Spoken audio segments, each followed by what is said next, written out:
நீங்க அங்க இருந்து கிளம்பி போனதுக்கு அப்புறம் வீட்டுக்கு போலீஸ் வந்துட்டாங்க. அவங்க பெரியம்மாவையும் பெரியப்பாவையும் அரெஸ்ட் பண்ணி போலீஸ் ஸ்டேஷன் கூட்டிட்டு வந்துட்டாங்க. என்ன இதெல்லாம் எப்படி நடந்தது? அப்புறம் ரவி எங்க இருக்கா? அவன் இன்னும் டைமண்ட் கான்ஃபரன்ஸ்ல இருந்து திரும்பி வரவே இல்லையா? எனக்கு தெரியல. நான் எத்தனையோ தடவை போன் பண்ணி பாத்துட்டேன், பட் லைன் கிடைக்கல. அம்மா அவனோட போலீஸ் ஸ்டேஷன்ல உட்காந்துட்டு இருக்கோம். ஸ்ருதிகா, எங்களுக்கு என்ன பண்றதுனே புரியல. அது மட்டும் இல்லாம பெரியம்மாவையும் பெரியப்பாவும் போலீஸ் அடிக்கிறாங்க. நீங்க நீங்க ஏதாவது லாயருக்கு போன் பண்ணுங்களேன். எப்படியாவது அவங்கள வெளியில கூட்டிட்டு போகணும். எனக்கு என்ன பண்றதுனே புரியல. எனக்கு இங்க நிக்கிறதுக்கே பயமா இருக்கு. Pavi, just don't worry, okay? கண்டிப்பா நான் ஏதாவது செய்றேன். யூ டோன்ட் வரி.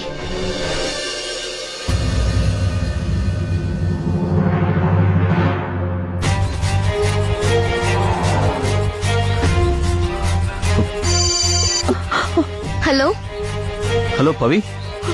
அண்ணா, பவி, நீங்க எல்லாரும் எங்க இருக்கீங்க? உங்க எல்லாரும் நம்பருக்கு எவ்வளவு நேரமா கால் பண்றேன். யாருமே கால் எடுக்கல. என்னாச்சு? வீட்ல ஒண்ணு பிரச்சனை இல்லையே? பவி, எதுக்குமா அழற? அண்ணா, நீங்க எங்க போயிட்டீங்கன்னா? எவ்வளவு நேரமா உங்களுக்கு போன் ட்ரை பண்றேன் தெரியுமா? நீங்க ஏன் வீட்டுக்கே வரல? நாங்க எல்லாரும் எவ்வளவு பிரச்சனையில இருக்கோம் தெரியுமா? உங்க போன் லைன் வேற கிடைக்கல. பவி, என் மொபைல் உடைஞ்சு போயிடுச்சுமா. அதனால உங்க யாருக்குமே லைன் கிடைக்கல. நான் வேற ஒருத்தர் மொபைல்ல இருந்து பேசிட்டு இருக்கேன். சரி, நீ சொல்லு, அங்க வீட்டுல பிரச்சனை ஆயிடுச்சா? ஆமா ஆமா, நீ எதுக்கு அழுதுட்டு இருக்க? அண்ணா அண்ணா அது வந்து அண்ணா அண்ணா நம்ம வீட்டுல ஒரு பெரிய பிரச்சனை நடந்துருச்சுன்னா. என்ன என்ன என்ன பவி சொல்ற? அழாம சொல்லுமா. பவி பவி, முதல்ல அழுகி நிறுத்திட்டு என்ன விஷயம் சொல்லு. அது பெரியம்மா பெரியப்பாவை போலீஸ் அரெஸ்ட் பண்ணிட்டாங்கண்ணா. போலீஸா? ஏதோ ஸ்டேட்மெண்ட்ல எழுதிட்டாங்களா? பெரியம்மாவையும் பெரியப்பாவையும் ரொம்ப அடிக்கிறாங்கண்ணா. நீங்க உடனே வாங்கண்ணா. எனக்கு என்ன பண்றதுனே தெரியல. ப்ளீஸ் அண்ணா, கொஞ்சம் சீக்கிரம் வாங்க. எந்த போலீஸ் ஸ்டேஷன்மா? வீட்டு பக்கத்துல இருக்க போலீஸ் ஸ்டேஷன் தான். சார், நம்ம ஏரியா போலீஸ் ஸ்டேஷன்ல டிராப் பண்ணிடுறீங்களா ப்ளீஸ்? கண்டிப்பா. Thank you sir. என்னாச்சு உங்களுக்கு? எனக்கு ஒண்ணும் இல்ல.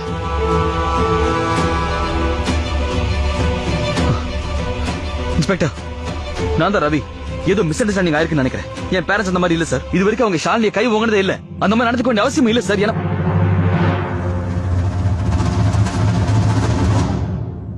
பாட்டி பாட்டி, நீங்களே சொல்லுங்க. எங்க அப்பா அந்த மாதிரி கிடையாது. நீங்களே சொல்லுங்க பாட்டி. உங்களுக்கு தெரியும்ல, அவங்க ஷாலினி அடிக்கலன்னு சொல்லுங்க பாட்டி. பாட்டி.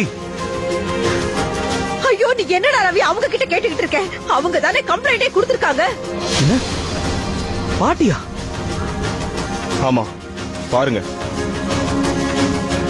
உங்க வைஃப் சார்பா கம்ப்ளைண்ட் கொடுத்திருக்காங்க. உங்க பேரண்ட்ஸ் மென்டலி பிசிக்கலி அவங்கள டார்ச்சர் பண்ணிருக்காங்க.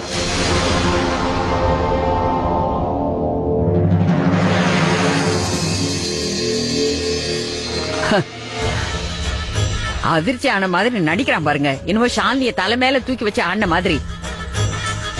கேட்டுக்கொண்டியே நாடகம் ஆடுறாங்க. முதல் நாள்ல இருந்தே அந்த பொண்ணோட வாழ்க்கையை எல்லாரும் சேர்ந்து நாசமாக்கிட்டாங்க. எங்க ஷாலினி இவங்களோட வண்டவாளத்தை தண்டவாளத்துல ஏத்திடுவாளோன்னு அந்த பொண்ண எங்கேயோ மறைச்சு வச்சுட்டாங்க. இல்ல இல்ல, அவளை எங்க வச்சிருக்காங்கன்னு அந்த ஆண்டவனுக்கு தான் வெளிச்சம். என் பேத்தி உயிரோட இருக்காளா இல்லையான்னு கூட எனக்கு தெரியல. அண்ணா அண்ணா, நீங்க வீட்ல இருந்து கிளம்பி போனதுக்கு அப்புறம் அண்ணி எங்கேயோ போயிட்டாங்க. எங்க போனாங்கன்னே தெரியல. அவங்களுக்கு போன் லைன் கிடைக்கல.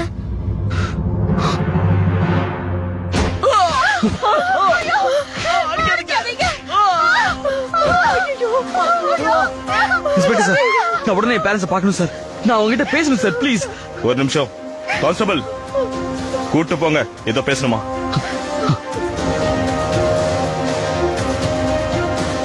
ஜெய் ஸ்ரீ கிருஷ்ணா.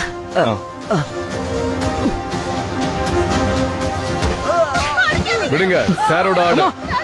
வேணாம், அவங்க பையன் பார்க்கணுமா? நீங்களா வெளியில வாங்க. வாங்க வாங்க. அம்மா அம்மா, என்னம்மா இதெல்லாம்? அம்பிகாக்கா, அம்மா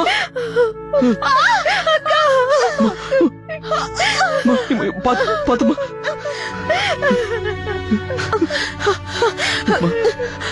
ரவி, உன்னத்தில் அடிபட்டிருக்கு. இந்த போலீஸ்காரங்க உன்னையும் அடிச்சாங்களா? இல்லம்மா, எனக்கு ஒண்ணு இல்லம்மா. போலீஸ் உங்களை அடிச்சதை விட எனக்கு இதுல ஒரு அடியே இல்லம்மா.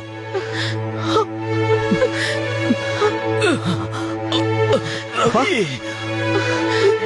அப்பா, அப்பா, என்னப்பா அப்பா, அழாதீங்கப்பா. ஏப்பா இந்த மாதிரி நடக்குது? இப்படிப்பட்ட உலகத்தை விட்டு நம்ம தான் போயிட்டோமே, மறுபடியும் ஏப்பா இந்த மாதிரி நடக்குது?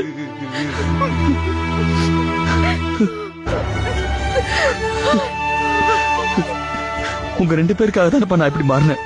பணம், பேரு, புகழ்னு என்ன மொத்தமா மாத்திக்கிட்டேன். இந்த சமுதாயம் நம்மள பாக்குற பார்வை மாறணும் தானே கஷ்டப்பட்டேன். மறுபடியும் நம்மள பார்த்து யாரும் கை நீட்டி பேசக்கூடாதுன்னு நினைச்சேன். ஆனா திரும்பவும் அம்மா, அவங்க சந்தோஷத்துக்கு தான் காரணமா இருக்கணும்னு ஆசைப்பட்டேன், கஷ்டத்துக்கு இல்லம்மா. இதுக்கெல்லாம் காரணம் நீ இல்லப்பா, நீ இல்ல. இது எல்லாத்துக்கும் காரணம் அந்த ஷாலினிதான். நீ செஞ்சதெல்லாம் ஒரே ஒரு தப்புதான். நீ என்னோட பேச்ச கேட்காம அவ கழுத்துல தாலி கட்டின.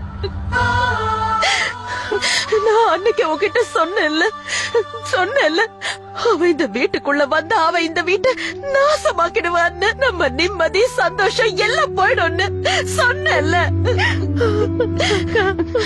ஆனா ஆனா உனக்கு அவளுக்கு முன்னாடி இந்த அம்மா தெரியாம போயிட்டல்ல. அவ பேரு கெட்ட கூடாதுன்னு அவளுக்கு நீ உன் பேரை கொடுத்த. அவங்க குடும்பம் நடு தெருவுல நிக்க கூடாதுன்னு அவங்களுக்கு நீ ஆதரவு கொடுத்த. இப்ப என்ன நடந்துச்சுன்னு பார்த்தல. உன் காதலை காப்பாத்துன. உன்னோட பெரியய்யா மேல நீ வச்சிருந்த அந்த விசுவாசத்தை நீ காப்பாத்துன. அதனால என்ன கிடைச்சது சொல்லு. உனக்கு பதிலுக்கு என்ன கிடைச்சது? உன் அப்பா அம்மாவோட நிலைமைய பாரு. கடைசியில போலீஸ்காரங்க கிட்ட அடி வாங்க வச்சுட்டல்ல. அடி உடனே எவ்வளவுதான் நாங்க தாங்குவோம். உன்னால கூட இதுல எதுவும் பண்ண முடியாது. அப்படி என்னடா காதல் அது? அந்த காதலுக்காக நீ இவ்வளவு விலை கொடுப்பியா? இத்தனை நாள் அவ வீட்டுல உன்கிட்ட அவளோட திமிர காட்டிக்கிட்டு இருந்தா. அவளோட பாட்டி அவ என்னடா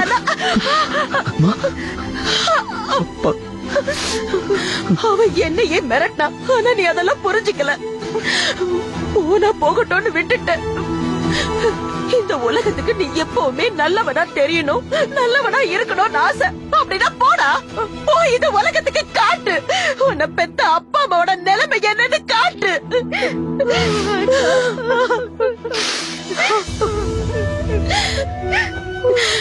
ரவி, உன்னை 10 மாசம் சுமந்து பெத்திருக்க. என்னை விட நீ நல்லா இருக்கணும்னு வேற யாரும் நினைக்க மாட்டாங்க. நீ ஒழுங்கா என் பேச்ச கேட்டு ரித்திகாவ கல்யாணம் பண்ணி இருந்தேன்னா இன்னைக்கு இந்த மாதிரி போலீஸ்காரன் கிட்ட அடி வாங்குற நிலைமை வந்திருக்காது. இல்ல, இந்த நிலைமே வந்திருக்காது.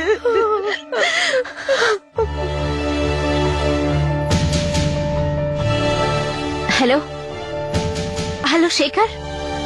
Hi Sekar, it's me. Shalini பாட்டி அவங்க வேணும்னு பாருங்க. அவங்களுக்கு எப்பவும் என் பேச பிடிக்காது. இதுவே ஷாலினி எங்க இருக்க என் பேசுக்கு தெரியும். இந்த மிஸ்டர் ஆர், உடனே உங்க ஒய்ஃப் இங்க வந்தாகணும். அவங்க எழுதின இந்த லெட்டர் மிகப்பெரிய எவிடன்ஸ் ஆகும். நார்மல் இந்த மாதிரி கேசஸ். ஆனா கவலைப்படாதீங்க, நான் ஜட்ஜ் சார் இப்பவே பாக்குறேன். என்ன நடக்குன்னு பாக்க. அது வரைக்கும் பேரண்ட்ஸ் உள்ள இருக்கணும்ல. இங்க பங்க அவங்க எஃப்ஐஆர் ஃபைல் பண்ணிட்டாங்க. ஆதாரமுக்கு இந்த கேஸ் வேற ரொம்ப ஸ்ட்ராங்கா இருக்கு. சோ ப்ளீஸ் ஊரியா இருங்க. ஏதாவது பண்றேன்.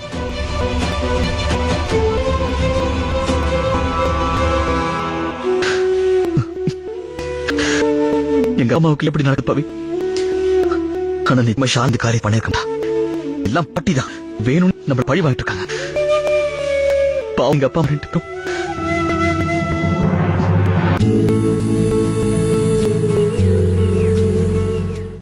டாபர் மிஸ்வாக் டூத் பேஸ்ட் நல்ல சாய்ஸ். ஆமா கண்டிப்பா. மிஸ்வாக் கம் கிரிப்பை டைட் செய்யுது. அதோட கம் கிரிப் டைட்டா இருந்தா ஸ்ட்ராங் பற்கள் மற்றும் அமேசிங் மவுத் ஃபீல். ஆமா, ஆனா நான் ஏற்கனவே டாபர் மிஸ்வாக் எடுத்துக்கிட்டேனே. அப்ப நீங்க எங்கிட்ட இதே சொல்றீங்க? டாபர் மிஸ்வாக்ல இருக்கு ரேர் மிஸ்வாக் ஹர்ப். இது கம் கிரிப்பை டைட் பண்ணுது. கம் கிரிப் டைட்டா இருந்தா பற்கள் ஸ்ட்ராங். அதோட அமேசிங் மவுத். ஆமா, நான் உங்ககிட்ட தான் சொல்றேன். நான் எதுக்காக இப்படி பேசுறேன்னு உங்களுக்கு நல்லாவே தெரியும். உங்களால எப்படி பண்ண முடியுது? உங்களுக்கும் உங்க குடும்பத்துக்கும் தங்கறதுக்கும் ஒரு கூரையை கொடுத்திருக்காங்க. அவங்களே ஜெயிலுக்கு அனுப்பியிருக்கீங்க. அவங்க செஞ்ச உதவியை நீங்க மறக்கலாம். ஆனா அவங்க வயசானவங்க, அதை நீங்க எப்படி மறந்தீங்க? நீங்க அவங்கள பத்தி மட்டும் இல்ல ஷாலினிய பத்தி கூட நீங்க கவலைப்படல. ஏன் அவ வாழ்க்கையை கிடைக்க இப்படி கங்கண கட்டிக்கிட்டு இருக்கீங்க? ஏய், ஹ, என்ன விட்ட பேசிக்கிட்டே போற நீ? ஒரு பக்கம் உன் பொண்ணு ஷாலினியோட புருஷன் அதான் உன் மாப்பிள அந்த ரித்திகாவோட சேர்ந்து உல்லாசமா இருக்கானா. அந்த ரித்திகா என்னடானா அவனோட குழந்தைக்கு தாயாக போறா. நீ என்னடானா இப்பவும் ஷாலினி அவனோட வாழ வைக்க முயற்சி பண்ணிக்கிட்டு இருக்கியா? ஹ, அத்த அந்த மாதிரி சந்தோஷ் தான் சொல்லிட்டு இருக்கான். பின்ன என்ன ரவியா வந்து சொல்லுவான், நான் தான் இப்படி பண்ண இது என் குழந்தைதான் சொல்லுவானா? உனக்கு தெரியாதா, திருடுறவன் எப்பவுமே நான் திருடன்னு ஒத்துக்க மாட்டான். பெருசா பேச வந்துட்டா. அவன் நம்மள இங்க கூட்டிக்கிட்டு வந்ததே நம்மள பழிக்கு பழி வாங்கறதுக்கு தானே. அப்புறம் உனக்கு அந்த ஷாலினி தவிர வேற யாரும் உன் கண்ணுக்கு தெரியவே மாட்டாங்க. அடியே பத்மாவதி, அந்த ரவி எல்லாரையும் முட்டாளாக்கிக்கிட்டு இருக்கான். அவன் உன்னையும் முட்டாளாக்குறான், ரித்திகாவை முட்டாளாக்குறான், அப்புறம் ஷாலினியையும் முட்டாளாக்கிக்கிட்டு இருக்கான். ஆனா நான் அவன் விரிச்ச வலையில என்னைக்குமே விழமாட்டேன். புரிஞ்சுதா? உங்க கோவம் ரவி மேல தானே, அதுக்கு எதுக்கு அவங்க அப்பா அம்மாவை பழி வாங்குறீங்க? ஏன்னா அந்த அம்பிகா அவதான் எல்லா பிரச்சனைக்கும் காரணம். அவதானே எப்போ ரவியோட காதுல மந்திரம் ஓதிக்கிட்டே இருக்கா, ரித்திகாவை கல்யாணம் பண்ணிக்கோ, ஷாலினிக்கு விவாகரத்து குடுன்னு சொல்றா. அவ 10 காசு கூட கொடுக்காம ஷாலினி விவாகரத்து பண்ண சொல்றா. குட்டி பாட்டில்ல இருக்கிற நெய்ய வெளியில எடுக்க தெரியலனா அதை எப்படி எடுக்கிறதுன்னு தெரியும், மொத்தத்தையும் வெளியே கொட்டவும் தெரியும். இவங்களை எல்லாம் என்ன பண்றேன்னு பாரு. அத்தை உங்களுக்கு மூளை குழம்பி போயிருக்கு. அவங்க விவாகரத்துக்கு எதிரா பணம் கொடுக்க விரும்பல, அதுக்காக அவங்களுக்கு எதிரா கம்ப்ளைண்ட் கொடுத்துட்டீங்க. ஏய், என்கிட்ட பேசும்போது குரலை இறக்கி பேச கத்துக்க பத்மாவதி, குரலை இறக்கி பேச கத்துக்க. அந்த அம்பிகா சந்தோஷோட கல்யாணம் நின்னு போச்சுன்னு சொன்ன உடனே எப்படி எல்லாம் ஆட்டம் போட்டா. அதனாலதான் அவன் மேல போலீஸ்ல கம்ப்ளைண்ட் கொடுத்தேன். அப்படின்னா இது எல்லாத்தையும் நீங்க வேணும்னே தான் பண்ணீங்களா? ஆமா, வேணும்னே தான் பண்ணேன். அவங்களுக்கு எதிரா பொய்யான கேஸ் தான் கொடுத்தேன். அதுதான் அவங்களுக்கு கொடுக்கற சரியான பதிலடி. இப்ப அந்த அம்பிகாவோட திமிரெல்லாம் அடங்கி போயிடும். அந்த ரவியும் அம்பிகாவும் என்கிட்ட தலை குனிஞ்சு மன்னிப்பு கேட்பாங்கல்ல, அப்பதான் அவங்களுக்கு புத்தி வரும். அப்ப நான் சொடுக்கு போட்டு சொல்லுவேன், ஷாலினிக்கு விவாகரத்து கொடு, விவாகரத்துக்கு பதிலா இல்லனா இந்த வீட்டை குடுன்னு கேட்பேன். என்னோட இந்த வீடு வெறும் கூரை இல்ல, இவ்ளோ பெரிய வீட்டை எனக்காக என் புள்ள வருஷ கணக்கா கஷ்டப்பட்டு எனக்காக கட்டி கொடுத்தான். புரிஞ்சுதாடி? அப்படின்னா நீங்க உங்களோட குடும்பத்துக்காக ரவியோட குடும்பத்தை ஜெயிலுக்கு அனுப்பி வச்சிட்டீங்களா? அவங்க குற்றவாளிங்களே இல்லையே. சட்டத்துக்கு முன்னாடி அவங்க குற்றவாளிங்களோ இல்லையோ, ஆனா என்ன பொறுத்த வரைக்கும் அவங்க குற்றவாளிங்க தான். அதனாலதான் ஏன் ஸ்டைல்ல அவங்களுக்கு தண்டனை கொடுத்தேன். ஆனா இது ரொம்ப ரொம்ப தப்பாத்த. என்னோட குடும்பத்துக்கு எது சரியோ அது எனக்கு தப்பாவே தெரியாது. தப்பு.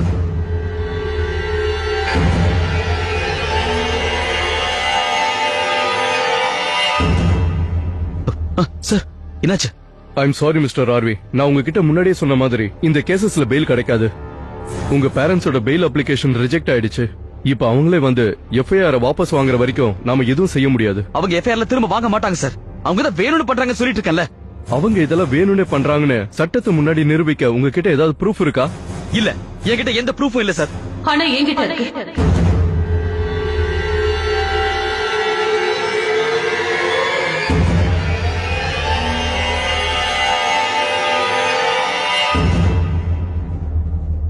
ரவி, என்கிட்ட இந்த ரெக்கார்டிங் இருக்கு. இதுல அத்தை தெளிவா சொல்லிருக்காங்க, உன்னோட அப்பா அம்மாவை பழி வாங்கதான் அவங்க கம்ப்ளைண்ட் கொடுத்ததா சொல்லிருக்காங்க.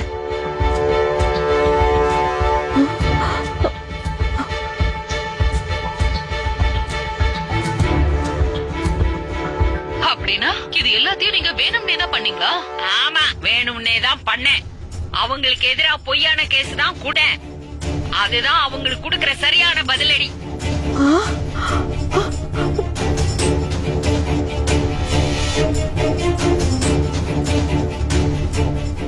பாத்தீங்களா, நான் சொன்னல இந்த எஃப்ஐஆர் பொய்ன்னு. ப்ளீஸ் அவங்க 2 பேரும் விட்டுருங்க சார். நீங்க பாருங்க இன்ஸ்பெக்டர் சார், எங்க அப்பா ஒரு பிபி பேஷண்ட் சார். பாவம் எங்க அம்மா வழியில அடியால தாங்க முடியாது. இப்பதான் உங்களுக்கு ஆதாரம் கிடைச்சிச்சுல, இந்த கேஸ் க்ளோஸ் பண்ணிட்டு முதல்ல அவங்களை அனுப்புங்க சார். ரவி சொல்றது உண்மைதான் இன்ஸ்பெக்டர். இவரோட அப்பா அம்மா எந்த தப்பும் பண்ணல. நீங்க யாரு? நான் ஷாலினியோட அம்மா. ஒருவேளை என் பொண்ணுக்கு எந்த வகையிலயாவது எந்த கொடுமையாவது நடந்திருந்தா அவ முதல் வேலையை என்கிட்ட தான் வந்து சொல்லுவா. அவ தான் புருஷனோட ரொம்ப சந்தோஷமா இருக்கா.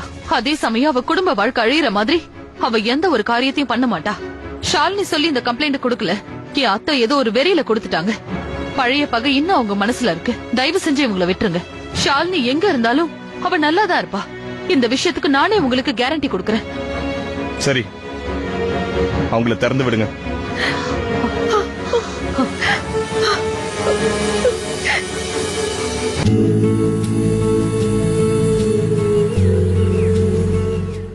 நாங்கள் உங்கள் தலைமுடியை மிக நன்றாக புரிந்து கொண்டிருக்கின்றோம். ஆகவே நீங்கள் ஹேர் ஸ்டைலை மாற்றிக்கொண்டே போகலாம். டாபர் ஆமண்ட் அவற்றை டேமேஜில் இருந்து ப்ரொடெக்ட் செய்து கொண்டே போகும். டாபர் ஆமண்ட் ஹேர் ஆயில் கூந்தலின் பெஸ்ட் ஃப்ரெண்ட். இவர்தான் அவ அப்பா, நான் பண்ணணும் impression. Look better than the manapin on my ex's reception. Bike a boy தான் நான், not some guy with a tie. இவன் ட்ரெஸ் பார்த்தா நல்லத வாங்கி கொடுக்க மனசு துடிக்குதே. இஷ்டப்படது எல்லாம். எங்க அப்பாவும் நீங்க விடுதலை பண்ணிருக்கீங்க. நான் உங்களுக்கு ரொம்ப நன்றி கடன் பட்டிருக்கேன். இல்ல ரவி, ப்ளீஸ் அப்படிலாம் சொல்லாத. நான் இப்ப செஞ்சதெல்லாம் உனக்காகவும் ஷாலினிக்காகவும் தான் செஞ்சேன். எந்த ஒரு தாயா இருந்தாலும் தன்னோட பொண்ணோட வாழ்க்கை அழிஞ்சு போறத பார்க்க மாட்டா. ஆனா நடந்து எதுவுமே சரியில்லையம்மா. எங்க அம்மா எப்பவுமே சொல்லுவாங்க, உங்க எல்லாரையும் நான் வீட்டுக்கு வர வச்சது மிகப்பெரிய தப்புன்னு. ஏன்னா அவங்கள பழி வாங்குவாங்கன்னு அவங்களுக்கு ஏற்கனவே தெரிஞ்சிருக்கு. ஆனா ஒரே ஒரு நல்ல விஷயம், பாட்டியாலதான் அவங்க ஜெயில் வரைக்கும் வந்திருந்தாலும் இன்னைக்கு அவங்களை வெளியே கொண்டு வந்தது நீங்க. இப்படி ஒரு சம்பவமே நடந்திருக்க வேண்டாம். எல்லாமே எவ்வளவு நல்லா போயிட்டு இருந்தது ரவி. சங்கீத் ஃபங்க்ஷன் ஆரம்பிக்கிறதுக்கு முன்னாடி ஷாலினி ரொம்ப சந்தோஷமா இருந்தா. நீ ஏன் இவ்வளவு சந்தோஷமா இருக்கேன்னு நான் ஷாலினி கிட்ட கேட்டேன். அதுக்காக இன்னைக்கு சாயந்தரம் என் சந்தோஷத்தோட காரணம் தெரியும்னு சொன்னா. அதுக்கப்புறமா என்னென்னமோ நடந்துருச்சு. அவ திடீர்னு வெளியில போயிட்டா. ரொம்ப பயந்து போயிருந்தா.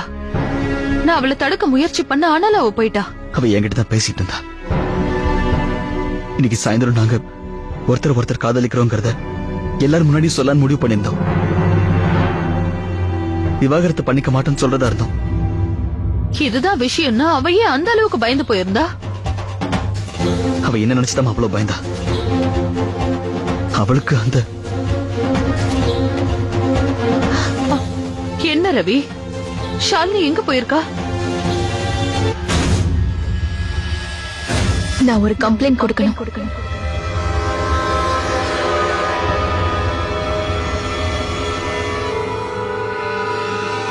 இன்ஸ்பெக்டர், ஒரு கொலை நடந்திருக்கு. இதோ நிக்கிறானே இந்த ஆளு என் சிவாவை கொன்னுட்டான்.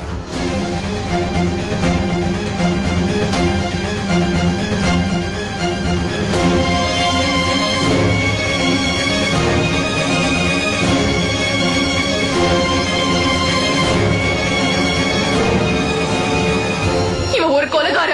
He's a murderer.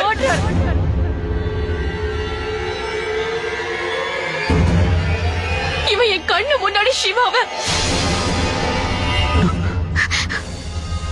ரொம்ப சந்தோஷமா இருக்குல்ல உனக்கு? இதுக்கு தானே ரவி ஆசைப்பட்ட? என்னையும் சிவாவையும் பிரிக்கணும்னு நினைச்சல. நீ அவனை பார்த்து பொறாமப்பட்ட, அதனாலதான் நீ அவனை கொன்னுட்ட. ஆமா இன்ஸ்பெக்டர், இவனை அரெஸ்ட் பண்ணுங்க. இவன் ஏன் கண்ணு முன்னாலே என் சிவாவை கொலை பண்ணான்.